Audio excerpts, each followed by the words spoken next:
secara awal-awal mulai kuliah kemana, terus setelah itu kemana gitu. Apanya dikerjakan? Kuliah S1 atau kuliah 2 nih Pak? Satu dulu. Kuliah S1. Jadi pertama itu waktu saya selesai SMA itu kan ke bawah sama teman-teman lah. Teman-teman pada kuliah di kampus-kampus bagus, kampus-kampus negeri itu. Nah, saya coba untuk ikut bareng dengan teman-teman seperti itu, daftar ke Unja, ke UNP, tapi akhirnya ditolak. Tolak karena kemampuan saya ya, yang pada waktu itu mungkin apa ya, belum sesuai dengan kualifikasi. Waktu itu kan saya juga ikut SMPTN ya, waktu tahun 2008 seperti itu. Jadi saya sempat sempat kuliah 1 tahun di STKIP di Rimbo Bujang 2007. Terus pada waktu itu juga atas keputusasaan tidak bisa kuliah di kampus negeri sih. Terus akhirnya kuliah di kampus swasta di Rimbo Bujang. Kuliah sudah masuk 1 semester lebih dan akhirnya waktu itu UMB berdiri. Pertama kali kan heboh itu di koran. Nah, saya akhirnya izin dengan orang tua untuk kuliah di UMB. Nah, walaupun pada waktu itu saya tidak mempertanyakan apakah statusnya sudah terakreditasi, sudah punya gedung atau gimana caranya, saya nggak mempertanyakan itu. Yang penting saya bisa kuliah di luar seperti itu. Nah, saya ingat betul waktu saya daftar ke UMB itu hari pertama sendirian, hari kedua dengan orang tua, dengan bapak, dan pada waktu itu saya ingat betul ya, di depan ini Pak Mulya yang menyambut saya. Dengan gaya Pak Mulya yang sama-sama kita ketahui seperti itu. Terus dan pakai baju kemeja, dimasukkan kalau nggak salah itu kemeja ada warna pink tapi yang agak muda. Nah, itu meminta saya udah kuliah di sini aja, kita sama-sama bangun di FISIP seperti itu. Akhirnya saya tertarik untuk gabung karena sambutan yang sangat baik, ya kuliah. Nah, kuliah di UMB ya penuh dinamika dan kita juga sama-sama merasakan kuliah S1 seperti apa, terlibat di organisasi.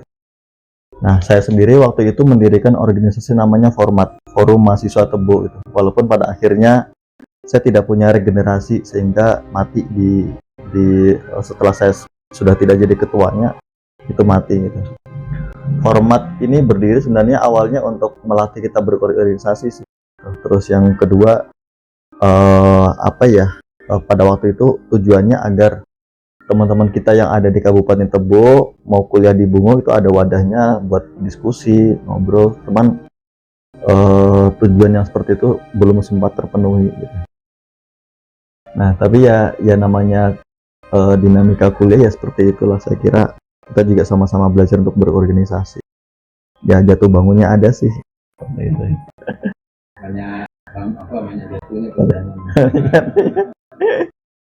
Nggak seimbang gitu. Kalau di kehidupan kampus waktu kuliah S1 ya pada waktu itu karena finansial orang tua yang belum cukup ya, walaupun kampus di UMB ini termasuk kampus yang murah dan saya kira juga kualitasnya juga baik. Nah, waktu itu saya coba kerja dibantu di rektorat di LPPN. Waktu itu ketuanya masih Pak Aldi, bantu kukerta, bantu memahami peraturan gitu. Saya ingat betul waktu itu yang saya sempat di komentar oleh salah satu dosen juga, ini kenapa mahasiswa kok jadi narasumber gitu. Nah, itu akhirnya jadi pemacu saya untuk saya harus bisa gitu. Nah, akhirnya karena tuntutan finansial untuk untuk bayar kuliah, saya coba waktu itu ditawari kerja sih di PNPM oleh Pak Aldi. Akhirnya saya kerja sebentar 4-5 bulan terus keluar karena saya mikir saya punya prospek untuk kerja di LPPN. Siapa tahu nanti setelah lulus saya bisa bisa lebih lagi dan punya pengalaman lebih daripada misal saya kerja di PNPM. Walaupun waktu itu gajinya 1,2, di LPPM UMB itu 300 sebulan, kan nggak sebanding itu. Ya nggak sebanding, kalau lihat besarnya nggak sebanding. Di LPPM maksudnya di Ikraf juga ya? Oh iya, di Ikraf itu juga atas motivasi. Ya motivasinya pragmatis sih. Saya harus bisa apa namanya? Yang pertama, saya harus bisa apa namanya, bergerak di kancah internasional. Waktu itu sih saya lihatnya Ikraf ini kayaknya bagus itu.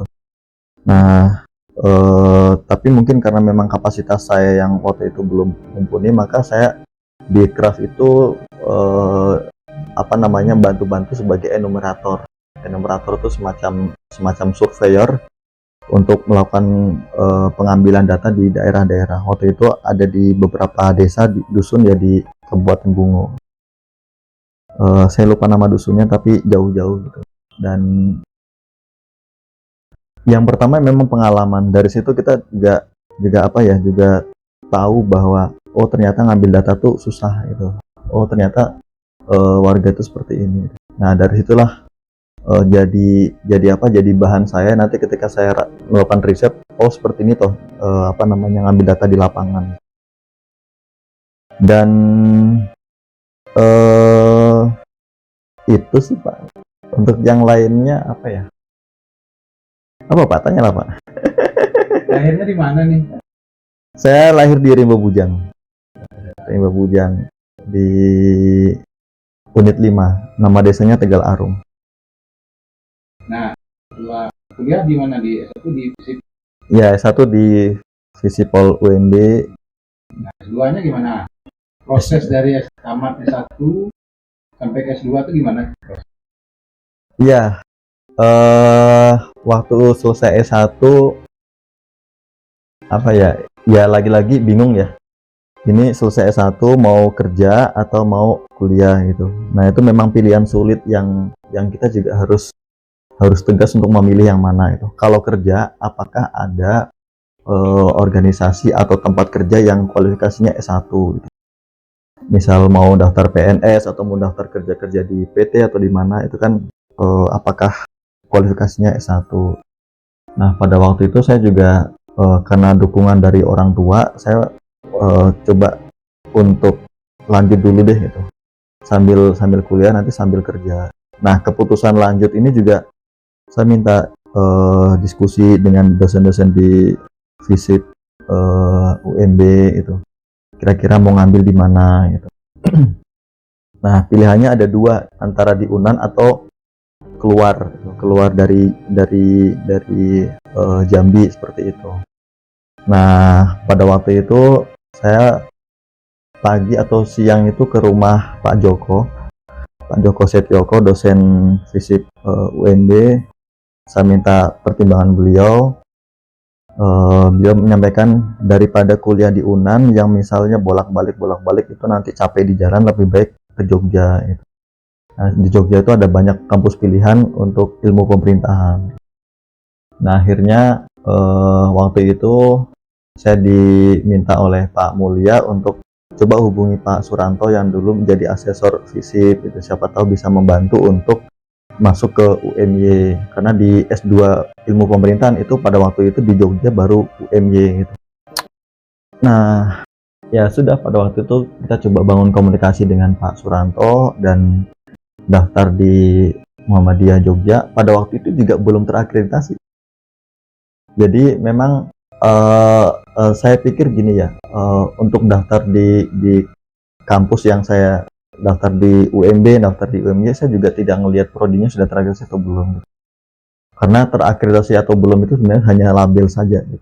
Sementara ilmu atau pengalaman lain itu kita yang mencari, kita yang berusaha itu. Soal nanti terakreditasi berapa atau tidak terakreditasi itu urusan yang lain. Saya yakin bahwa ilmu itu bukan soal akreditasi. Nah, terus pada waktu itu juga saya ketika mau lulus prodinya terakreditasi itu. Artinya saya tidak melihat akreditasinya dulu. Ketika 1 tahun 8 bulan saya kuliah, lulus Oktober 2014, prodinya sudah terakreditasi A. Itu Nah. sambil kerja di jurnal juga ya di S2 ya. Waktu S2 enggak, saya di jurnal itu malah di S3 Pak. Nah waktu itu Pak, untuk sampingan itu bekerja di sebagai apa? Iya, ini juga apa ya? Saya nggak tahu, tapi sebenarnya saya punya prinsip, saya dimanapun tempat berada saya harus bisa hidup gitu. Walaupun memang support orang tua lagi-lagi di soal dana ini memang berpengaruh terhadap ini sih gitu. Jadi waktu S2 itu saya diajak oleh dosen ya mungkin kalau di UMB saya diajak oleh Pak Mulya gitu. Kalau di sana siapa yang ada? Ada di sana itu ada Ibu Arin. Oh, Bu dia. Ya, Sekarang udah profesor udah ya? profesor beliau. Nanti tanggal 12 itu pengukuhannya. Beliau 12 sebagai Februari. apa sekarang? Beliau di Instagram itu beliau mendapat anugerah apa? Sekarang beliau sebagai kepala lembaga riset dan LRI Inovasi UMY. MY ya. Iya, kalau dulu sebelum ini kan baru ya 2021. Sebelumnya beliau sebagai kepala divisi riset UMY. Akhirnya Pranto waktu itu jadi apa? kepala penjaminan mutu Wow, UMY. kepala ya. Iya. Oh, Mas Pranto jadi kepala penjamin. Iya. Tapi sekarang sudah informasinya sudah nggak lagi. Tapi saya juga kurang tahu. Udah Pemprov. Mungkin saya juga nggak update Apa yang informasi ini. dilakukan waktu itu setelah riset di UMY itu apa yang Anda lakukan? Di UMY itu ya lagi-lagi di awal-awal itu saya jualan buku Pak. Mantap. Buku apa yang jual? Buku second, buku paranormal atau buku apa? Buku-buku inilah, buku-buku tergantung orderan teman-teman kan. Jadi memang saya harus hidup. Karena waktu ke Jogja itu saya nggak punya keluarga di Jogja. Akhirnya di bulan-bulan. Iya. Bagaimana bulan? Nah ya itu. Jadi jualan buku, terus pada suatu saat itu orang tua menyampaikan orang tua sudah tidak bisa lagi untuk kirim dana SPP atau kirim dana biaya hidup gitu. Nah dari situlah mulai saya, aduh gimana ini? Saya harus mikir besok makan apa gitu. Karena waktu anak kos-kosan kan ya larinya ke mie gitu. Nah akhirnya pada waktu itu saya coba komunikasi dengan Bu Dia. Akhirnya Bu Dia Mutiarin itu bantu saya untuk coba kamu ikut enumerator Pak, ikut survei gitu. Ikut survei, ada dosen UMY itu yang punya semacam perusahaan ya, perusahaan yang dia itu ini Pak bantu perusahaan yang semacam konsultan itu loh Pak, konsultan analisis jabatan, analisis beban kerja gitu. Nah gitu. Ya itu sekali berangkat itu saya dapat honor 2 juta atau 3 juta gitu selama 2 minggu ke Tangerang gitu, terus ke mana ya saya lupa, tapi yang beberapa kali itu Tangerang, kota Tangerang, kabupaten Tangerang. Oke, setelah tamat S2 apa yang Anda lakukan gitu? Mikirnya kemana gitu? Selesai S2 itu saya masih bantu di prodi. Oh, masih Bantu di prodi MIP. Jadi waktu itu memang ada pertimbangan untuk lanjut atau kerja gitu. Nah, lagi-lagi ya itu sambil kuliah saya juga bantu-bantu di prodi MIP untuk nyiapin acara-acara, terus bantu di prodinya lah, bantu urusan-urusan prodi. Itu sampai kepikir tuh kemudian lanjut lagi sekolah, terus milih pula ke kampus UGM, terus keterima pula, itu gimana ceritanya? Luar biasa cerita itu. Aduh, itu sebenarnya apa ya? Ya ini kuasa Allah ya. Iya. Artinya saya dengan kemampuan saya yang biasa-biasa gitu, yang standar, bahkan di bawah standar itu semacam menguji nyali lah. Iya Pak. Ada minta ke penguasa Pantai Selatan, ada ritual saya Ada doa restu. Apa ke Nyi Roro Kidul. Gimana Pak? Waktu itu saya sempat ini ya, sempat daftar beasiswa LPDP gitu. Ternyata itu saya tolaknya di wawancara. Jadi ketika daftar LPDP itu ada tes administrasi, sudah lolos, tidak lolosnya di wawancara gitu. Karena waktu itu ada tanya proyeksi studi, terus nanti mau meneliti soal apa gitu. Mungkin ada banyak pertimbangan sehingga saya tidak lulus waktu itu. Tapi nggak apa-apa karena saya punya prinsip bahwa kalau di sini nggak lulus mungkin di tempat lain gitu. Kalau di sini jelek mungkin di tempat lain ada yang lebih baik. Akhirnya waktu itu orang tua juga menyanggupi untuk support dana lagi gitu. Nah, lagi-lagi memang karena doa dan bantuan orang tua ya. Karena apapun peran orang tua sangat sangat penting gitu, Pak. Nah, orang tua itu ini, Pak, apa namanya? Tapi mungkin ini bisa disensor. Tapi bisa juga orang tua menggadaikan sertifikat untuk biaya kuliah gitu. Karena sampai gitu ya. iya, Kita gitu. maju. Setelah dari nah, memilih setelah tamat S2 terus Anda lanjut lagi ke S3 itu gimana Pak wangsitnya itu? Itu sebenarnya ini, Pak. Situasinya memang betul-betul penuh dengan keterbatasan kita. Iya, sebenarnya itu, Pak. Terus ada dua pilihan. Jadi ada dosen di UMY itu yang menawari saya mau kuliah di luar di Thailand atau di UGM gitu. Saya bilang saya di UGM aja, Pak, gitu. Karena saya pikir saya sekarang berkeluarga gitu. Kalau keluar itu harus bawa keluarga juga gitu, dan itu kosnya tinggi. Belum lagi misal kemampuan bahasa Inggris saya yang di bawah rata-rata lah seperti itu.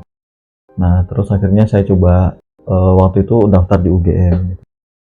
Nah, daftar di UGM pun sebenarnya itu yang saya sampaikan tadi, itu semacam uji nyali gitu. Nah, uji nyali gitu. Nah, terus akhirnya saya sampai 7 kali tes di UGM itu. Jadi mungkin selama ini orang lihat, oh gampang ya masuk UGM. Enggak, masuk UGM itu sulit itu. Dan masuk ini nasihat dari guru saya di UGM gitu. Dia menyampaikan kuliah S3 itu senangnya cuma 2 kali. Senang yang pertama ketika lulus diterima masuk UGM, yang kedua kalau sudah lulus selesai kuliah. Selama perkuliahan itu menderita semua. Jadi benar, jadi ketika saya terima UGM, alhamdulillah dan bersyukur sekali bisa kuliah di sana dengan banyak tekanan yang luar biasa. Ketika selesai itu juga syukur yang luar biasa itu. Nah, selama kuliah di S3 apa yang Anda lakukan? Tiba-tiba Anda menjadi ketua relawan jurnal Indonesia, keliling kampus, diundang oleh kampus-kampus keren, terus ngasih materi ke dosen-dosen jurnal. Itu gimana ceritanya? Awalnya gimana? Ya lagi-lagi ada orang-orang baik di sekeliling saya gitu. Dan orang-orang baik ini saya kira dikirim oleh Allah untuk membantu saya melalui tangan mereka. Awalnya kan serius, gitu ya. Mau kemana? Tiba-tiba ada aja hidayah. Iya. Kirim orang-orang baik gitu ya. Jadi setelah ya itu Pak, jadi saya ingat betul kalau di UMB saya dengan Pak Mulya, orang yang membantu saya sampai bisa seperti ini gitu. Kalau di UMY saya dengan Bu Diah Mutiarin, karena beliau yang membantu saya selama ini. Nah, kalau di UGM ada banyak. Nah, melalui Bu Diah Mutiarin, ketika saya masuk ke UGM, beliau menyampaikan ke suaminya kan di UGM gitu. Nah, terus suaminya telepon saya, mau nggak kamu di IGPA namanya, Pak. IGPA itu tempat pusat studi. Iya. Nah, jadi pusat studinya MAP UGM. Nah, saya dijadikan asisten riset di sana, bantu ngurusi jurnal. Nah, melalui perantara seperti itu akhirnya ya sampai sekarang ini saya sebagai ketua RJ. Jadi ketika saya di IGPA itu kan saya diserai jurnal. Saya nggak tahu jurnal itu apa, Pak. Tahun 2015 Oktober saya masuk S3 di UGM. Terus awal November saya diminta untuk mengelola jurnal gitu. Nah, saya nggak tahu sama sekali jurnal itu apa. Ya. Iya. Nah, terus tapi Anda terima itu. Nah, apa yang Anda lakukan itu? Iklim kerja di UGM ini kerja. Iya, itu kalau kalau saya pribadi itu ngelihatnya di tempat di EGPA itu iklim kerjanya itu pressure-nya tinggi, harus Kerja bisa. dalam Iya. Nah, kalau yang mungkin selama ini saya kerja itu apa namanya, ya santai, tapi di sana nggak bisa santai. Nah, sehingga waktu itu saya punya komitmen bahwa saya harus bisa, saya harus bisa buktikan ke pimpinan bahwa saya bisa gitu. iya. Nah, itu akhirnya ya saya belajar otodidak, Pak. Jadi jurnal itu apa, OJS itu apa, otodidak. Iya. Sejak bulan November, Desember, Januari, bulan Februari akhirnya saya dan teman satu yang ngurusin jurnal itu meminta untuk pelatihan gitu, untuk menguatkan ilmu yang sudah didapat saat otodidak. Jadi waktu itu pelatihan ke Semarang, sudah pelatihan, terus Melalui ya ini. IGPA itu. Setelah pelatihan sudah kuat, oke. Akhirnya saya sudah mantep lah ngelola jurnal itu.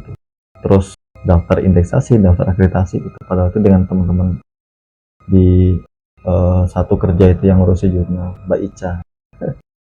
Nah, setelah itu muncul keinginan, motivasi, ya Allah, buatlah RJI sendirilah, relawan jurnal. Apa sih filosofinya?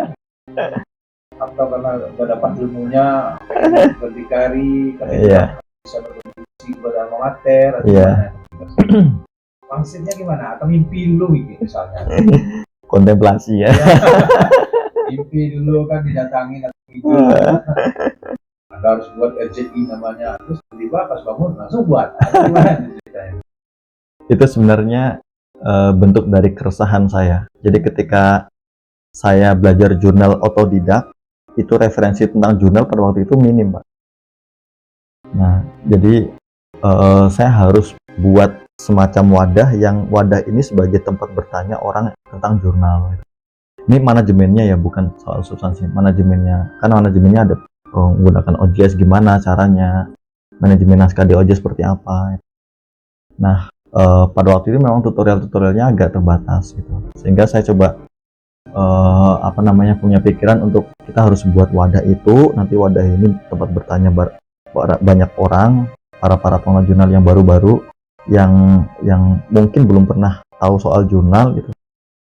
Nah, setelah itu nanti di wadah inilah nanti kita sama-sama belajar, sama-sama mengembangkan ilmu pengelolaan jurnal. Awalnya itu sih sebenarnya. Jadi pengalaman pribadi saya yang kesulitan cari referensi soal jurnal dan belajar otodidak itu ilmunya lengket, tapi kita harus punya guru, Pak. Kalau selamanya belajar otodidak tapi nggak punya guru, nanti kayak kehilangan arah gitu. Belajar ilmu tapi nggak punya guru, sesat ya. Sesat. Harus ada gurunya. Nah, waktu itu guru saya itu di Semarang, Pak Istadi. Sekarang udah profesor. Nah, singkat cerita misalnya itu sudah ada gagasan itu, maka perlu dituangkan gitu. Tuangkan, direalitakan, dilaksanakan gagasan itu. Akhirnya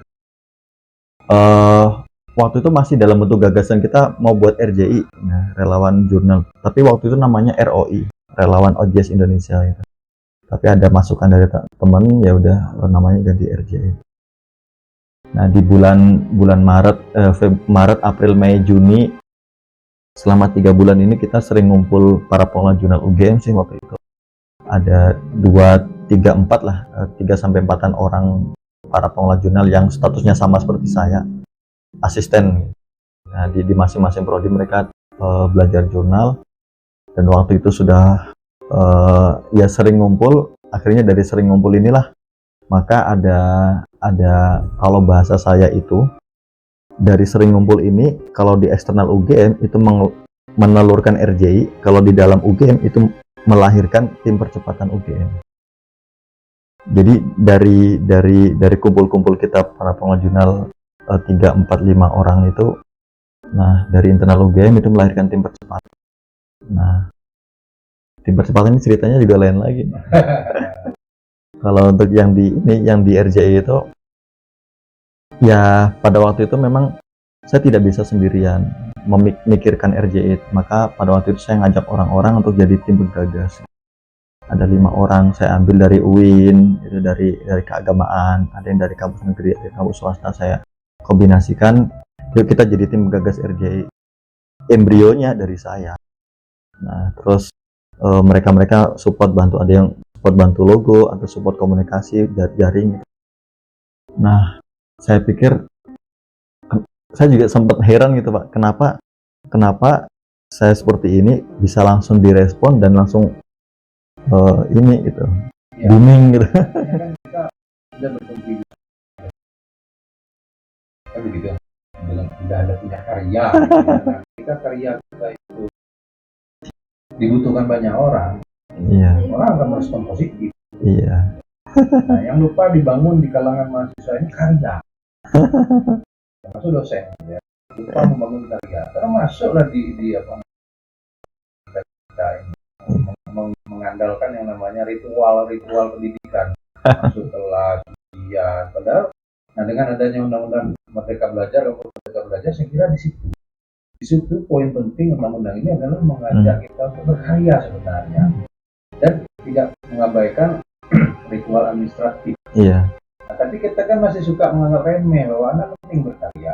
Yang penting itu mengikuti ritual. Nah, di situ si taruh paradigma pendidikan yang dibuat oleh Mas Nadiem dengan kita yang ada di daerah-daerah, terutama dosen. Dosen dituntut untuk ahli di bidang portofolio.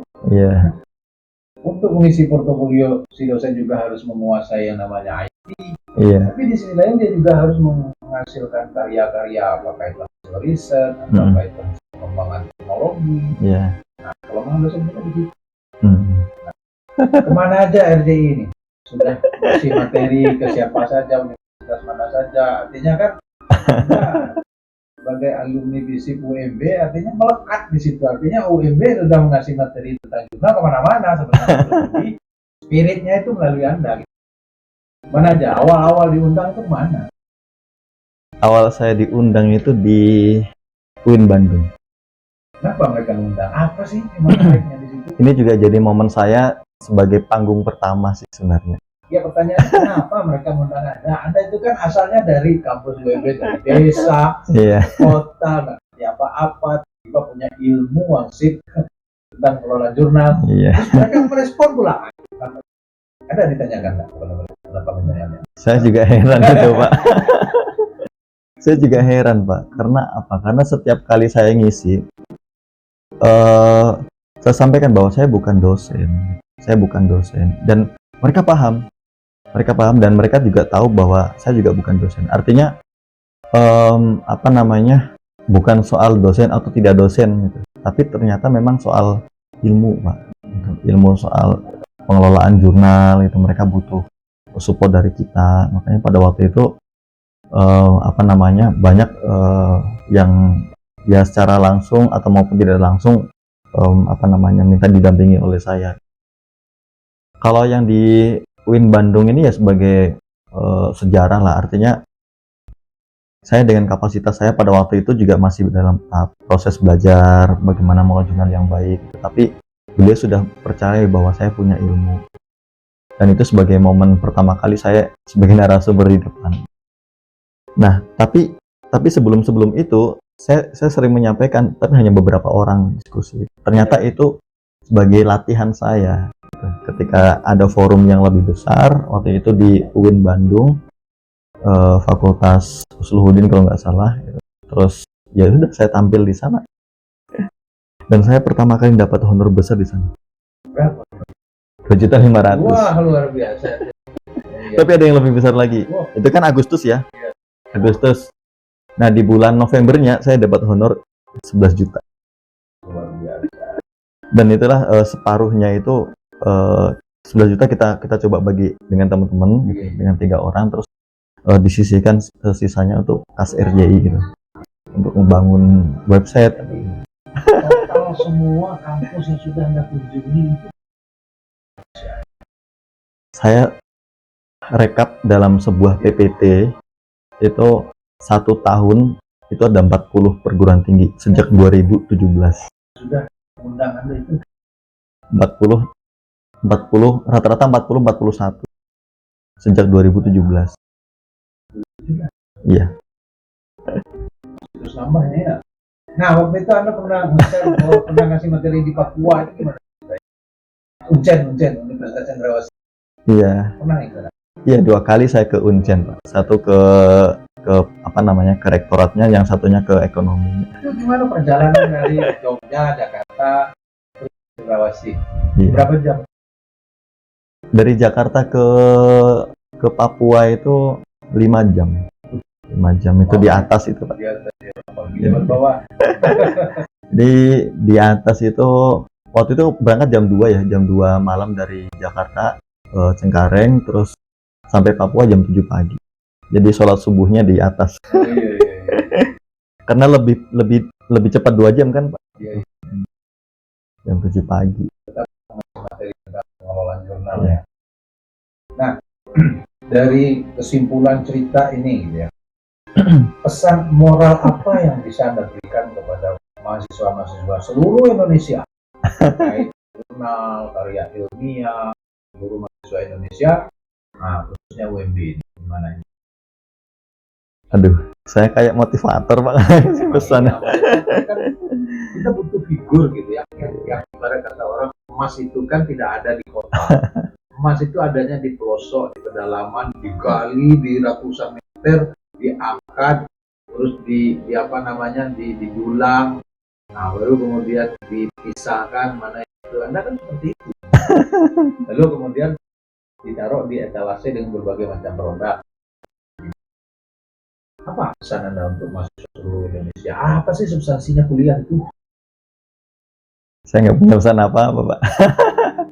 Artinya dari cerita saya kira bisa diambil intisarinya masing-masing sih.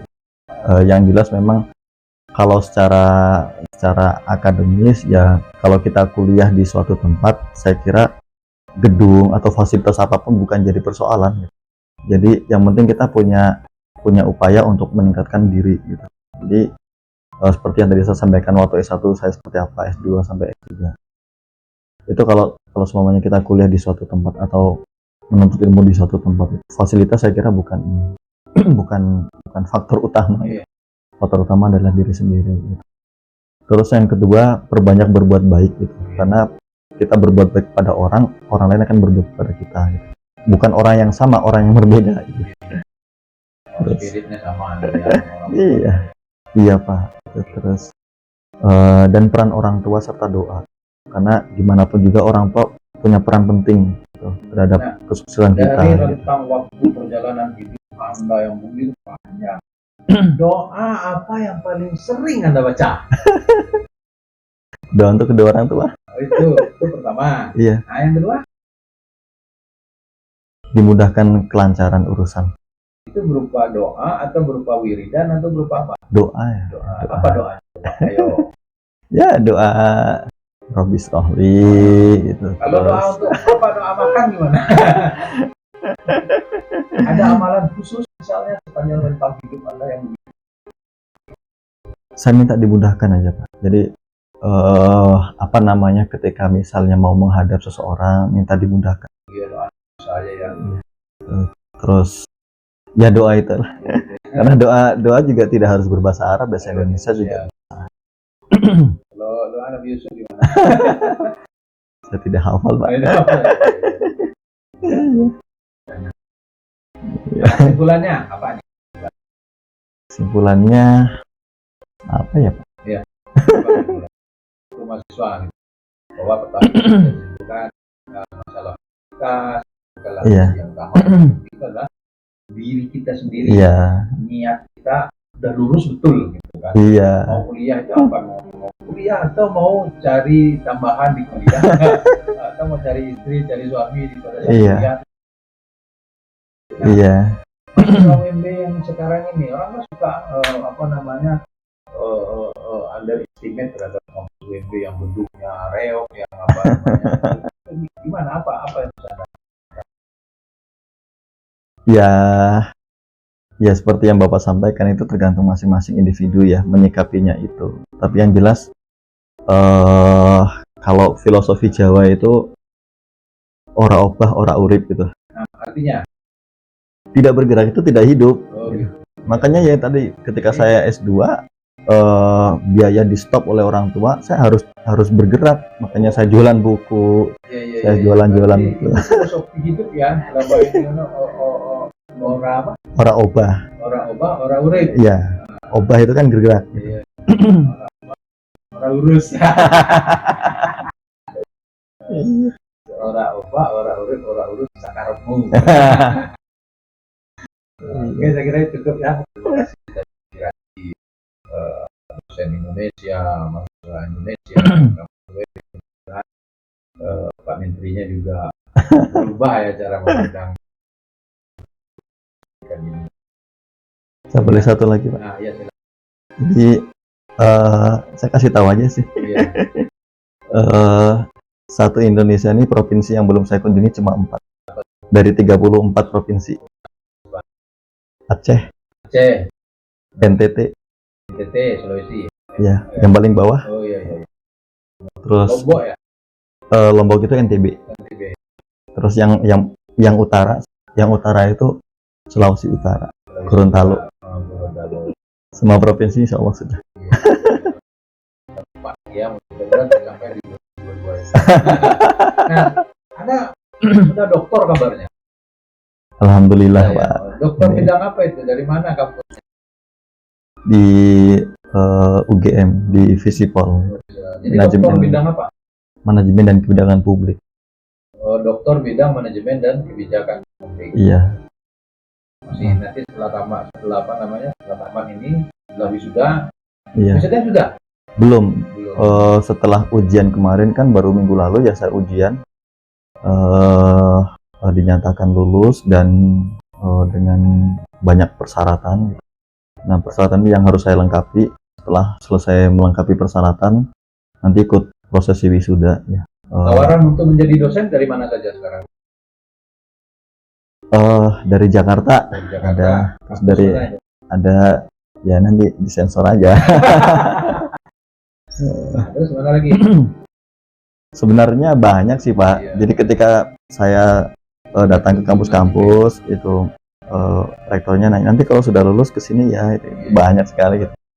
Apakah itu basa-basi atau serius itu saya juga nggak tahu. Tapi yang jelas, Tawaran dari rektor UMB ya belum ya? Oke, saya kira cukup ya. baik. Inspirasi kita ya, dialog dengan Pak hebat, Superman, Dr. Andri Putra Kesmawan. Terima kasih. Assalamualaikum warahmatullahi wabarakatuh.